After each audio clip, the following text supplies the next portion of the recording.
அனைவருக்கும் நியச்சனகம் இந்த ஒரு இடத்துல நான் இந்த ஏகால பற்றி சொல்ல போகிறேன். இது ஸ்கூட்டர் என்று அழைக்கப்படும். இங்கே பார்த்தீங்கன்னா நல்ல நிறைய ஸ்கூட்டர் எங்கிட்ட இப்போ இல்லை. ஆனால் இங்கே பார்த்தீங்கன்னா ஒரு ஸ்கூட்டர் நான் இப்போ கண்டுட்டேன். இது இப்போ போய் என்ற நிறுவனத்தில் இருக்குது, லைம் என்ற நிறுவனம் இருக்குது, வேறு நிறுவனங்களும் இருக்கிறது. இது இப்போ கொரோனா காலத்துக்கு பிறகு தான் அப்படியான ஸ்கூட்டர் எல்லாம் உருவாக்கப்பட்டுள்ளது. அப்படி ஒரு சுகமாக ஓட முடியும். பிள்ளைகளுக்கும் இப்படி ஸ்பெஷலான ஈரோட இருக்குது. அப்போ அது இவ்வளோ வேகமாகவும் போகாது. இங்கே பார்த்தீங்கன்னா நாங்கள் ஆப் மூலமாக இங்கே QR ஸ்கேன் பண்ணினா அப்போ நாங்கள் முதல் ஃப்ரீயாக போய் பின் அடுத்த நேரங்களில் இன்னும் மற்ற மருத்துவ செய்யலாம். இதுக்கும் சார்ஜரும் இருக்கிறது. சார்ஜர் இடம் கீழே இருக்கிறது. ஸ்டாண்டர்ட் இன்னும் சார்ஜ் பண்ணுறதுக்கும் இருக்கிறது. இங்கும் நல்லா நிறைய தகவல் இருக்கின்றன. நான் இன்னும் ஒரு இடத்துக்கு வந்திருக்கேன். என்னோடய ஸ்கூட்டரும் இங்கே இருக்குது. இங்கேவும் இன்னும் ஒரு ஸ்கூட்டரும் இருக்கிறது. பார்த்திங்கன்னா இது நல்லா சார்ஜோடு இன்னும் இருக்கிறது.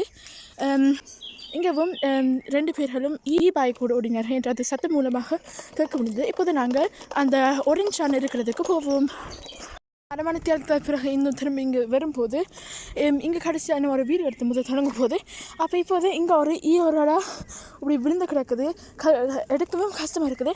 ஆனால் நான் இப்போ எடுத்துக்க முயற்சி செய்ய போகிறேன், எடுக்க வருவேன். ஆனால் இதிலும் பார்த்தா இன்னும் ஒரு ஸ்கூட்டர் வந்தது. நான் இதிலும் லைட் ஒளியில் அதுவும்னால நம்ம சார்ஜ் முடிஞ்சனால அதுவும் சார்ஜ் முடிஞ்சு இருக்கிறனால அதுவும் வேலை செய்யாதுன்னு நினைப்பேன்.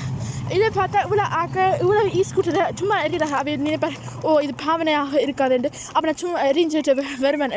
அதுவும் ஒரு நல்ல கெட்டபடியமாகும். இப்போ இதை மேலே எடுத்துட்டேன். இதிலும் பார்த்தாலும் இந்த ஸ்கூட்டர் இருக்கும் நல்லா சாட்சி இருக்குது. நான் சாட்சம் இல்லை. இங்கே பார்த்தீங்கன்னா சிவப்பண்டு. இது தான் என்னுடைய கடைசி ஸ்கூட்டர் ஆகும் இன்றைய நாளுக்கு. நன்றி, வணக்கம்.